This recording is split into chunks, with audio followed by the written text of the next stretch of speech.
Okay. Well, good morning. This is Ian R. Crane. It's the morning of Friday, the 10th of May, 2019.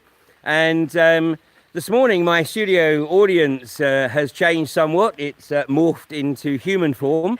And I'm delighted to welcome Deborah Tavares to the UK and, of course, to AV10. Well, Ian, thank you so much for inviting us here. And we're here from, of course, Northern California. I'm with StopTheCrime.net, and I'm here to offer up the similarities that are occurring here in the United States as well as abroad. The assaults of weather-related events and assaults have led most of our areas now into a war economy where we're shredded. And we're seeing many of the rebuilds now in Northern California being literally unable to continue, in the sense that it's now all new statutes and regulations under the UN Agenda 21 and 2030 programs. We're seeing the rebuilds also in Northern California being eliminating all gas in the rebuilds of the homes. It's only electricity now for a tighter control of the smart grid, which was always intended to capture and control all of us. It was never about saving your energy usage. It's all about increasing your cost until such time that your cost to heat your homes becomes unaffordable. And then we're in the throes, actually, Ian, and I think you'd agree, of the world's largest land grab ever. Oh, without any shadow of doubt. Because of the weaponized weather events that we're having, and the fact that the events of war, which is the weather weaponization, are creating war-torn economies. Yeah. Just as I'm experiencing in Northern California, and I'm seeing across the United States with all the flooding, the hurricanes, the fracking, with the earthquakes. And of course, we also now know that the impoundment of reservoirs and dams causes earthquakes. For all of you, you need to understand the booby traps that have been set up around the world for all of us. Dams and reservoirs is one area we would not recommend you live below, low grade of. Many of you may recall the Oroville Dam in Central California a year ago was at threats of collapse.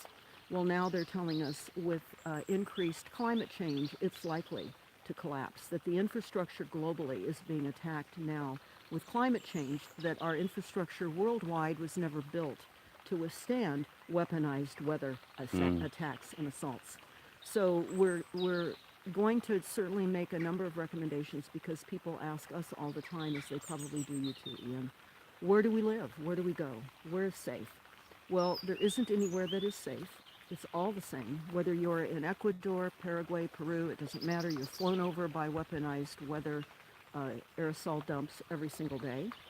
And when you fall out of disfavor of the global agenda, you're attacked. And people aren't recognizing that similarity of attacks and disfavor.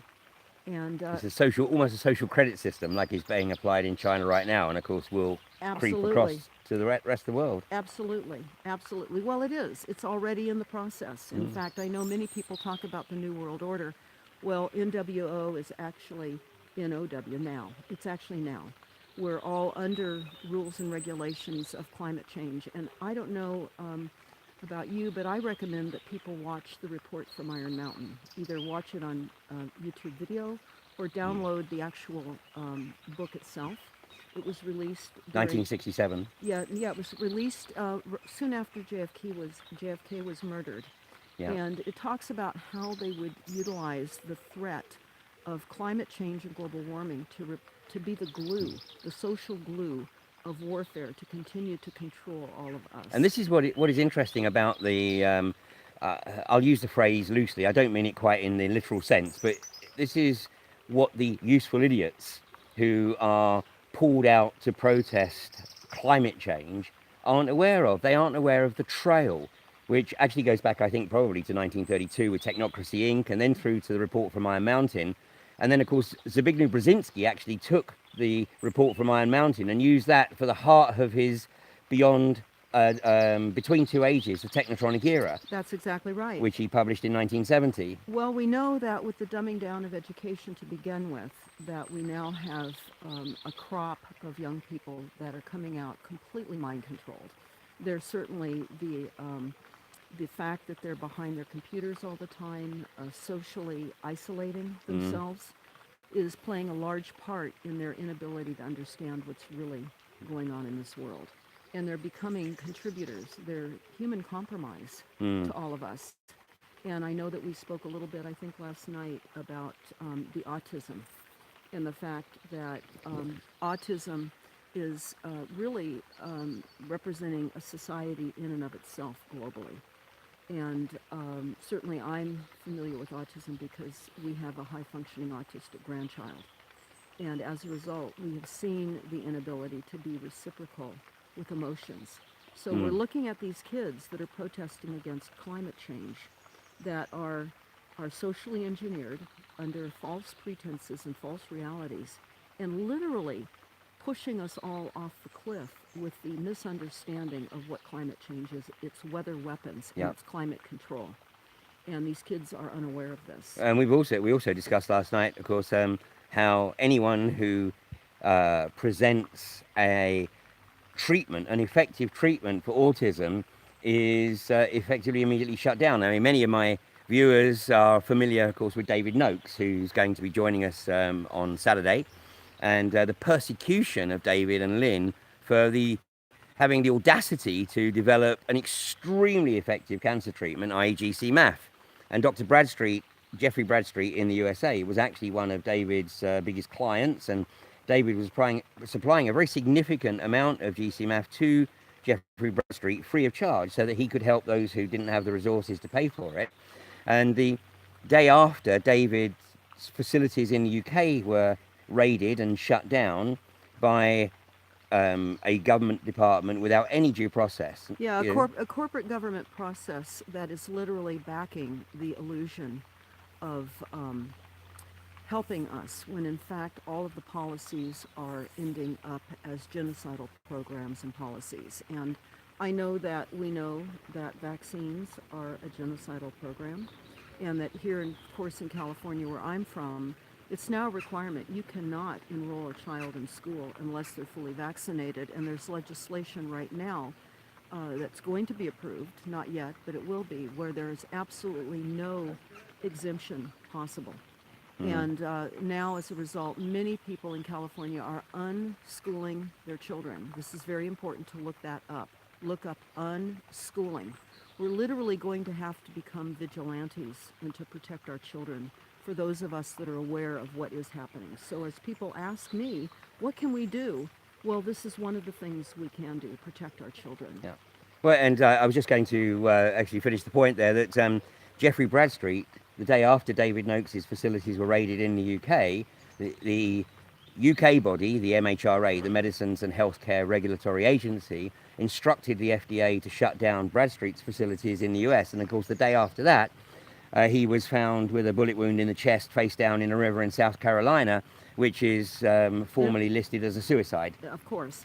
And what I think is very important for everyone to understand, I would like to resurrect the work of Dr. Andrew Moulden, M-O-U-L-D-E-N. He was a neurologist, MD, out of Canada. He ended up in an early death as well, because he was and had discovered that the vaccines, in fact, were stroking the global populations out.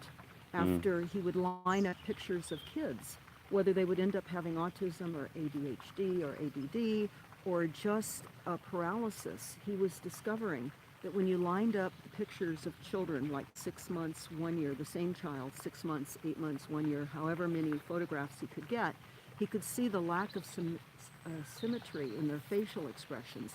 A drooped eyelid, a dropped cheek, a dropped mouth.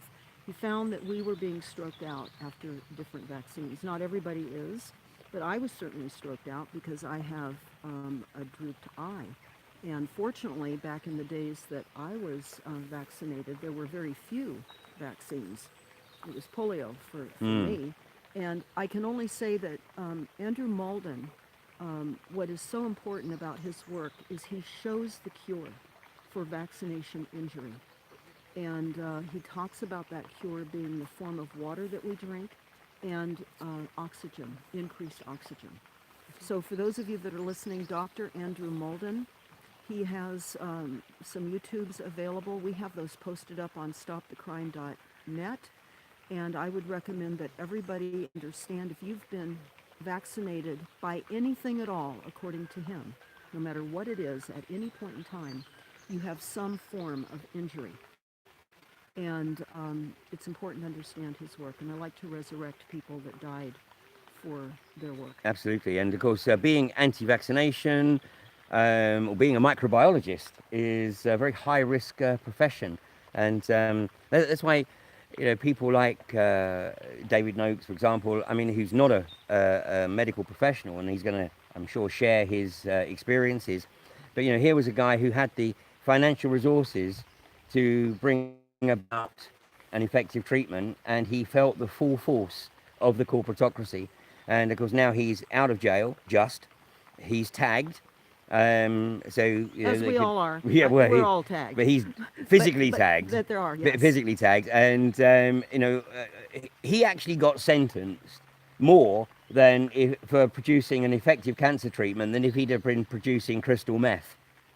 Well, that's a very interesting logic here in the system that we now have. It's an illegal, corrupt, sinister, deadly system, and we're all in a sinister, deadly system of genocide.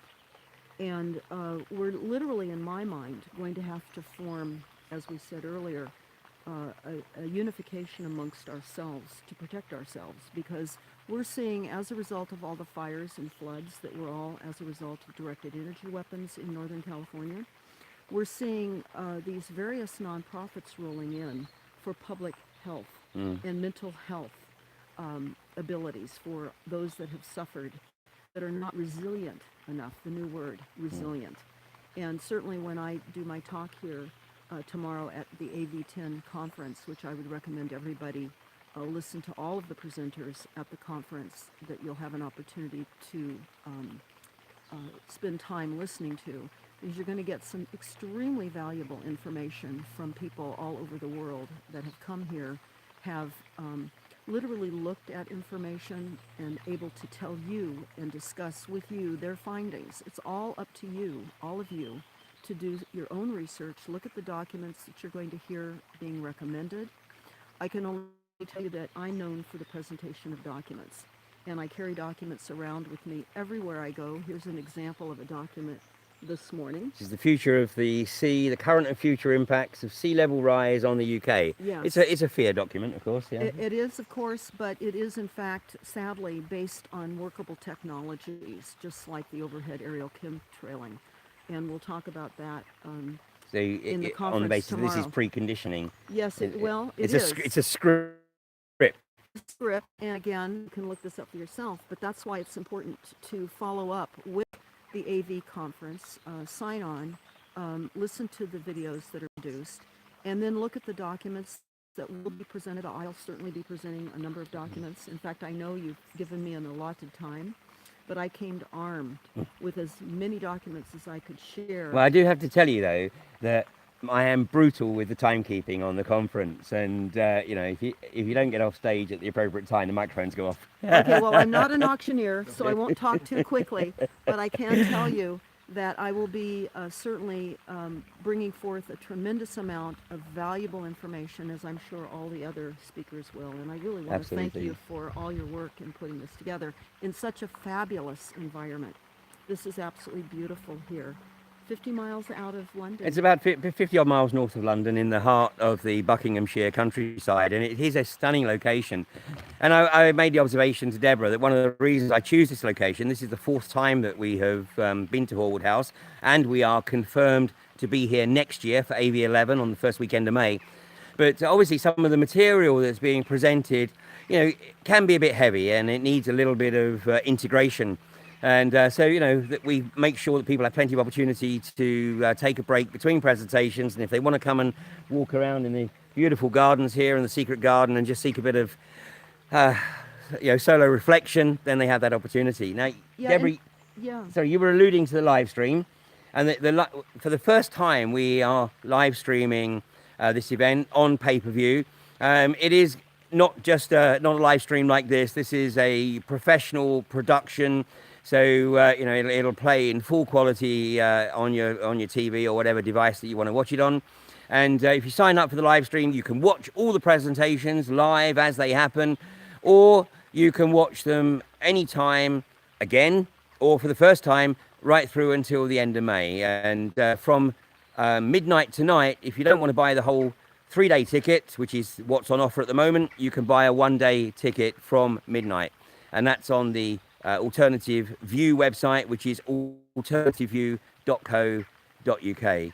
So, Deborah, it's an absolute pleasure to have you speaking at AV10. I have to say that I have faced some criticism in the past for the apparent lack of female presenters at AV, but we've always had at least one.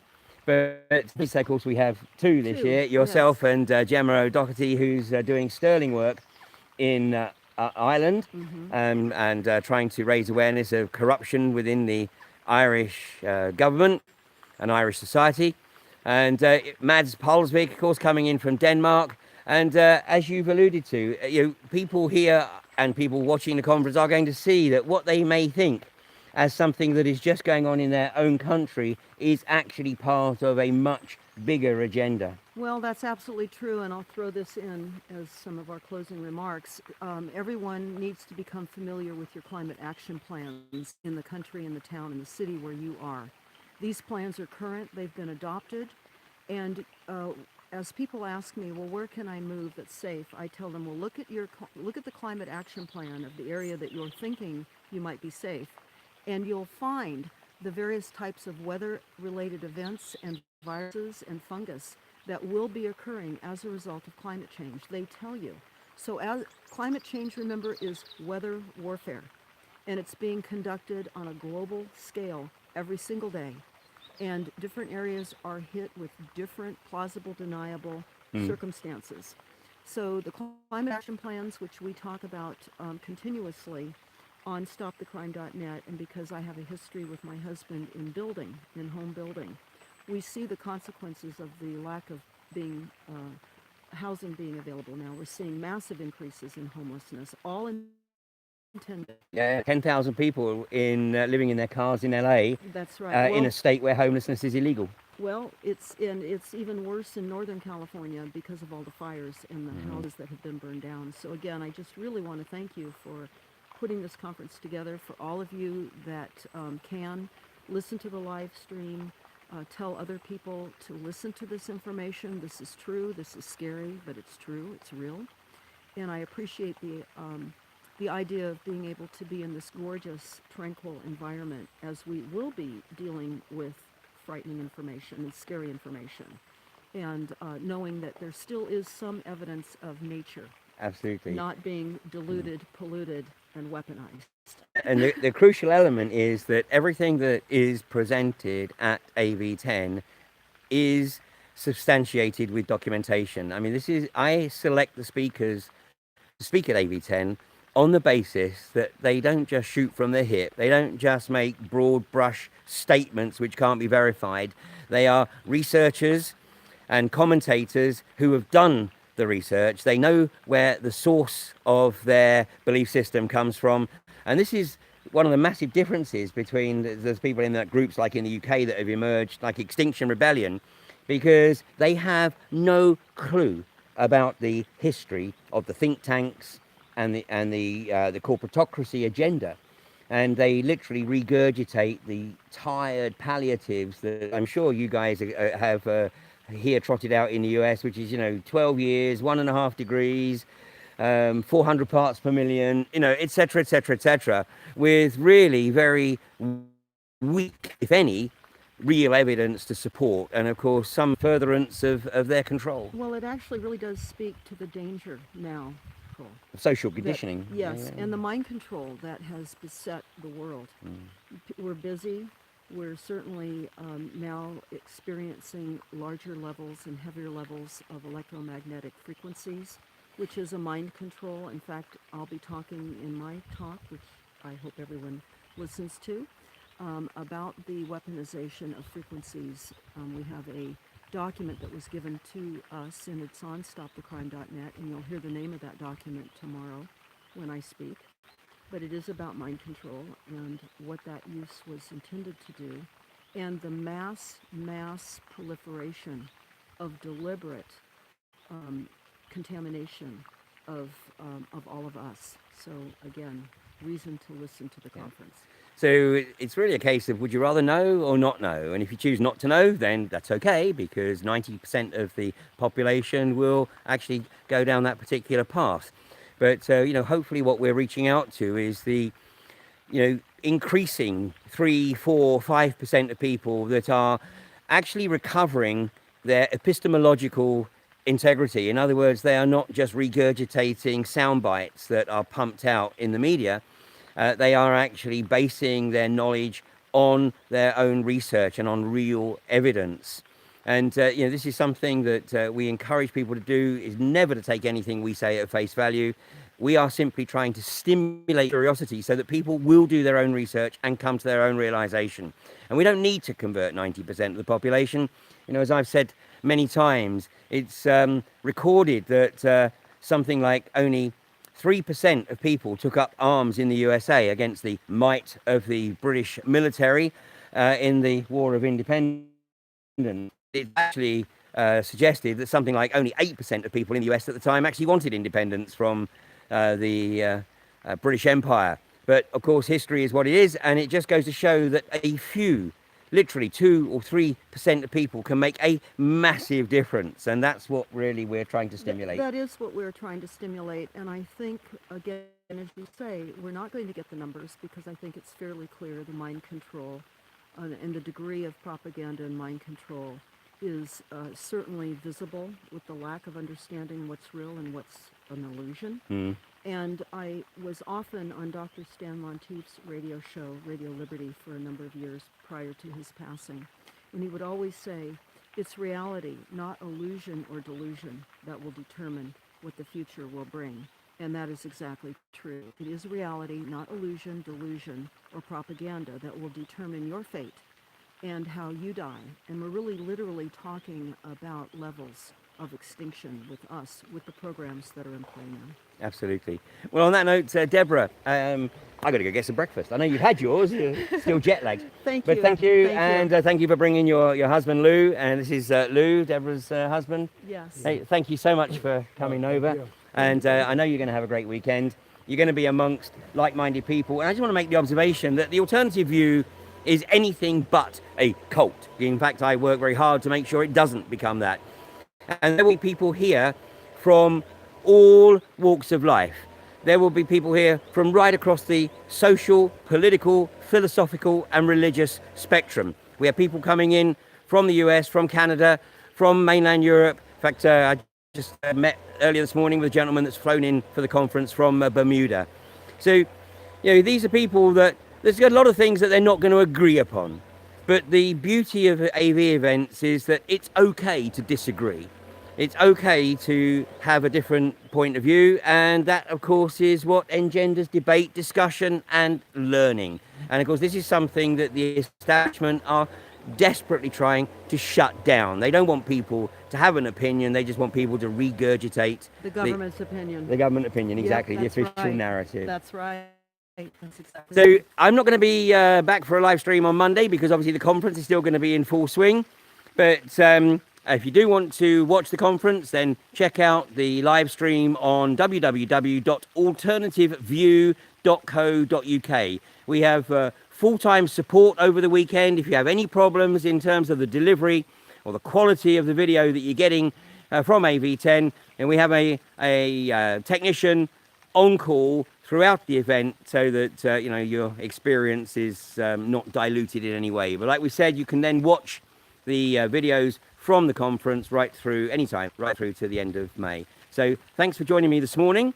And by the way, Mark Steele wasn't jailed yesterday. He's still at the moment walking free, so he will be here at AV10.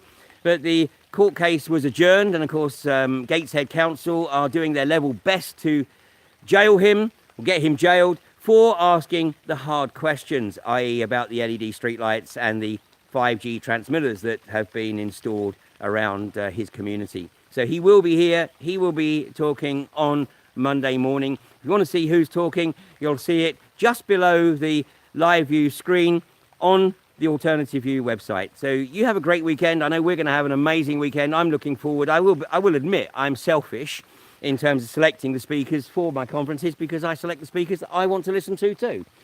And what better way to do that than organise my own event? So that's AV10. And I'll be back with you on Wednesday of next week at 8:30 in the morning. But hopefully we'll see you on the live stream across the coming weekend. You take care now.